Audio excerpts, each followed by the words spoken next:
جب حضرت عثمان غنی رضی اللہ تعالیٰ عنہ کا محاصرہ کر لیا گیا اور یہ خلافت کا آخری آپ کا دور ہے، 82 سال کی عمر تھی اس وقت آپ کی، اور یہ تاریخ کا دردناک باب ہے کہ حضرت عثمان غنی پر 40 دن تک پانی بند رہا۔ وہ ایک منصوبہ تھا، 3 لوگ 3 مختلف شہروں سے چلے، مصر سے، کوفے سے اور بصرے سے، 1,000 آدمی لے کر کے، اور مدینہ المنورہ میں پہنچ کر کے حضرت علی المرتضیٰ سے ملے، ام المومنین سیدہ عائشہ سے ملے، کبار اصحاب سے ملے۔ تو جو انہوں نے کہا تو انہوں نے ان کو کہا کہ نہیں، ایسی کوئی بات نہیں، فہمائش کر کے واپس بھیج دیا۔ حضرت عثمان غنی رضی اللہ تعالیٰ عنہ پر اقربا پروری کا الزام عائد کیا تھا، تو انہوں نے کہا کہ کوئی ایسی بات نہیں ہے۔ پھر یہ تھا کہ آپ نے کم عمر گورنر، کم عمر لوگ مقرر کیے، تو حضرت عثمان نے کہا کہ حضرت اسامہ بھی تو کم عمر تھے، حضور نے ان کو اگر مقرر کیا ہے تو یہ تو مثال ہمارے سامنے موجود ہے، لیکن یہ ایک منصوبہ تھا، اس منصوبے کے تحت یہ 3 جگہوں سے لوگ آئے تھے۔ وہ 3 دن کی مسافت کے بعد پھر تینوں واپس آ گئے، تو یہ ایک سوالیہ نشان ہے کہ تینوں کیوں واپس آ گئے، کوئی ایک تو نہ آتا نا، تو یہ سب طے شدہ منصوبہ تھا۔ اور پھر انہوں نے مدینہ المنورہ کو گھیر لیا، اور جس طرح سے بلوائیوں نے حالات پیدا کر دیے، سیدنا علی المرتضیٰ رضی اللہ تعالیٰ عنہ تو شہر مدینہ سے باہر تشریف لے گئے تھے، اور اپنے بیٹوں امام حسن اور امام حسین رضی اللہ تعالیٰ عنہ کو حضرت عثمان غنی کے دروازے پر مقرر کیا تھا کہ ان کو ضرر نہ پہنچنے دینا۔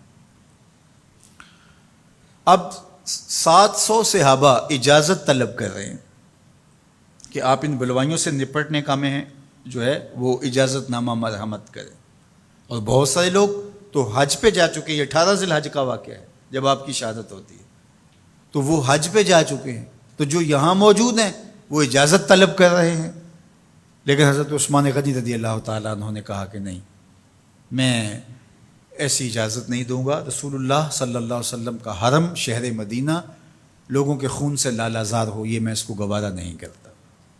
افواج موجود ہیں، اور دنیا کی تاریخ میں آپ کو ایسا نہیں ملے گا کہ اتنی بڑی حکومت کسی کے پاس ہو اور وہ خود گھیر لیا جائے، اور اس کا پانی بھی بند ہو جائے، اور وہ حکم دے کہ نہیں، میرے لیے آپ ایک قطرہ بھی خون نہیں بہائیں گے۔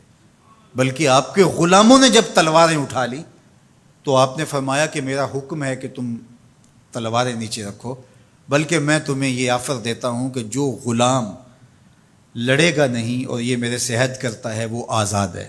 حضرت ابو ہریرہ رضی اللہ تعالیٰ عنہ، حالانکہ یہ پڑھنے پڑھانے والے لوگ تھے، تعلیم و تعلم سے ان کا تعلق تھا، لیکن وہ بھی تلوار لے کے حضرت عثمان غنی کے دفاع میں آ گئے، لیکن حضرت ابو ہریرہ رضی اللہ تعالیٰ عنہ کو بھی حضرت عثمان غنی روک دیتے۔ مالک بن اشتر کہنے لگا کہ ہم آپ کی دستبرداری کے خواہاں ہیں، آپ خلافت سے دستبرداری اختیار کر لیجئے۔ تو حضور علیہ الصلوۃ والسلام کے اس جانثار صحابی نے، حضرت عثمان غنی نے فرمایا یہ نہیں ہو سکتا۔ دستبردار کیوں نہیں ہوئے؟ لگتا تھا یہ سب سے زیادہ آسان تھا، لیکن حضور نے ارشاد فرمایا تھا، اے عثمان، تمہیں اللہ ایک قمیض پہنائے گا، لوگ اس کو اتارنا چاہیں گے، تم کبھی نہ اتارنا۔ تو اس سے مراد خلافت کی قمیض ہے، اور ان کی شہادت کی خبر بھی اللہ کے محبوب علیہ السلام نے دی تھی، اور اگر آپ دستبردار ہو جاتے تو یہ ایک کھلونا بن جاتا، بازیچہ بن جاتی خلافت۔ چند آدمیوں کے پریشر سے خلافت سے دستبرداری کرنا پڑتی۔ اچھا، ایک یہ سوال بھی پیدا ہوتا ہے، چند باغی تھے، ان کو کس طرح کچل دیا جاتا؟ لیکن حضرت عثمان غنی یہ نہیں چاہتے تھے۔ ایک تو یہ کہ مدینے کی حرمت پامال نہ ہو، اور دوسرا پورے عالم اسلام کو آگ لگانے کا جو منصوبہ تھا، 3 مختلف شہروں سے 1,000 آدمی لایا گیا ایک منصوبے کے تحت، اور انہیں لاشیں چاہیے تھیں، اور جو ان کے پیچھے کام کر رہے تھے نادیدہ ہاتھ، ان کا منصوبہ یہ تھا کہ یہاں سے مختلف سمتوں میں، یہ تینوں شہر مختلف سمتوں میں تھے، تینوں سمتوں میں جب لاشیں جائیں گی تو پورے عالم اسلام کو ہم جو ہے وہ خانہ جنگی کی آگ میں دھکیل سکیں گے۔ تو حضرت عثمان غنی ان سازشوں سے آگاہ تھے، تو سب سے اہون اور آسان یہ تھا کہ قربانی پیش کر دی جائے، اور پھر انہوں نے سن بھی رکھا تھا کہ 2 شہید ہیں، شہید تو انہوں نے بہرحال ہونا ہے، تو لہٰذا میں خلافت سے دستبردار بھی نہیں ہوں گا، اور شہر مدینہ کی حرمت بھی پامال نہیں ہونے دوں گا۔ اور تیسری بات یہ ہے کہ میں خود مظلوم شہید کر دیا جاؤں، تو وہ آپ نے یہ گوارا کر لیا۔ تو 18 ذوالحج تھا، جمعے کا ہی دن تھا، اور حضرت عثمان غنی رضی اللہ تعالیٰ عنہ روزے سے تھے، عصر کا وقت تھا، قرآن مجید کی تلاوت کر رہے تھے۔ حضرت امام حسن، امام حسین اور حضرت عبداللہ بن زبیر اور دیگر لوگ آپ کے دروازے پہ پہرا دے رہے تھے، لیکن باغی پچھلے گھر سے دیوار پھلانگ کے آپ کے گھر میں داخل ہوئے اور تلوار سے وار کیا۔ آپ کی زوجہ حضرت نائلہ آگے بڑھیں اور ہاتھ سے روکنا چاہا، آپ کی انگلیاں کٹ گئیں۔ پھر دوسرا وار کیا تو حضرت عثمان غنی رضی اللہ تعالیٰ عنہ کا دایاں ہاتھ کٹ کے گر گیا۔ حضرت عثمان غنی رضی اللہ تعالیٰ عنہ نے افسوس کیا اور کہا کہ تم نے وہ ہاتھ کاٹ دیا جس سے میں وحی کی کتابت کیا کرتا تھا۔ پھر اس کے بعد آپ پر 9 وار کیے گئے اور آپ کو شہید کر دیا گیا، اور آپ کا خون قرآن مجید پڑھتے ہوئے اس آیت پہ گرا، فَسَيَكْفِيكَهُمُ اللَّهُ وَهُوَ السَّمِيعُ الْعَلِيمُ۔ تو حضرت عثمان غنی رضی اللہ تعالیٰ عنہ مظلوم شہید کیے گئے، بھوکے اور پیاسے شہید کیے گئے، ظلماً شہید کیے گئے۔ حضرت عبداللہ بن عمر رضی اللہ تعالیٰ عنہ فرماتے ہیں کہ حضور فتنوں کا ذکر کر رہے تھے کہ فتنے ہوں گے، بہت بڑے فتنے ہوں گے۔ تو ایک شخص نے چادر اوڑھی ہوئی تھی اور وہ مجلس واعظ کے قریب سے گزرا جہاں حضور کچھ ارشاد فرما رہے تھے، تو آقا کریم نے اشارہ کر کے کہا اس دن یہ شخص حق پہ ہوگا۔ عبداللہ بن عمر کہتے ہیں کہ میں اٹھا اور جا کے دیکھا تو وہ حضرت عثمان تھے۔ تو میں نے حضرت عثمان کے چہرے کو پکڑ کے تھوڑا سا حضور کی جانب کیا اور میں نے کہا حاذا، حضور یہ؟ اللہ کے محبوب فرمایا ہاں یہی، جب فتنے ہوں گے تو فرمایا یہ حق پہ ہوگا۔ تو حضرت عثمان غنی رضی اللہ تعالیٰ عنہ حق کی راہوں کے مسافر، جنہیں حضور کی زبان سے شہید کہا گیا، اور شہید کسی کا انجام ہوتا ہے، تو حضور نے فرمایا یہ شہید ہوگا۔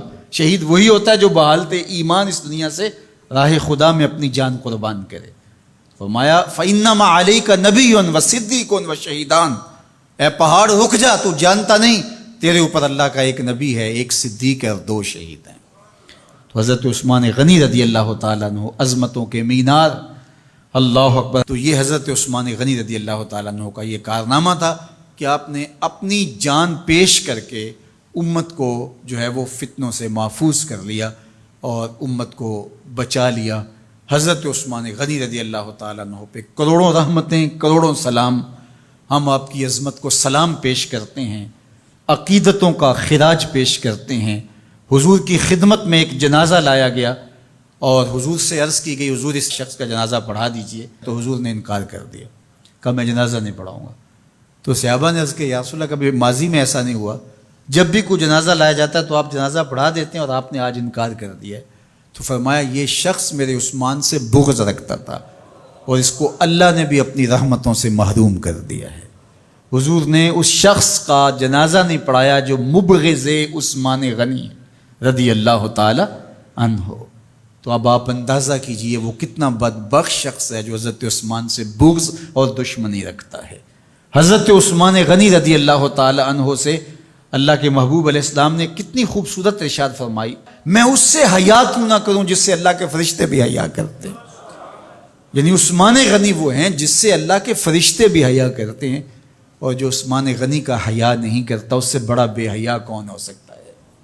حاکم نے مستدرک کے اندر روایت ذکر کی ہے کہ بہت سارے صحابہ حضور کی بہت ساری خوبیوں کے مظہر تھے، اور سب سے زیادہ حضور کے خلق کے مشابہ حضرت عثمان غنی رضی اللہ تعالیٰ عنہ، اور خلق میں سب سے اونچا درجہ حیا کا ہوتا ہے۔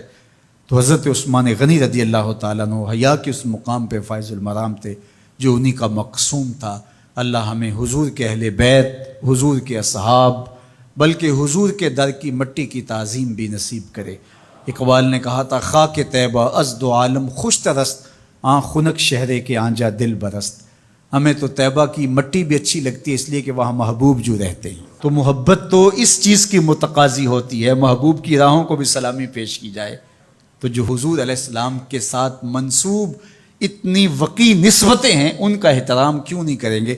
تو حضرت عثمان غنی تو داماد رسول ہیں، حضرت عثمان غنی تو ذو النورین ہیں، حضرت عثمان غنی تو حضور علیہ الصلوۃ والسلام کے محبوب اور حضور علیہ الصلوۃ والسلام کے پیارے ہیں، ان کو جنت کی بشارت دی گئی ہے، عشرہ مبشرہ میں سے ہیں، 4 جلیل القدر خلفاء میں ان کا نام شامل ہے، اور پھر حضور کی 2 صاحبزادیاں ان کے نکاح میں آقا کریم نے ان کو شہید خود قرار دیا، اور میرے اور آپ کے آقا و مولا نے کہا آج کے بعد کوئی عمل عثمان کو نقصان نہیں دے گا، اور کہا عثمان سے میں حیا کیوں نہ کروں، اس سے اللہ کے فرشتے بھی حیا کریں۔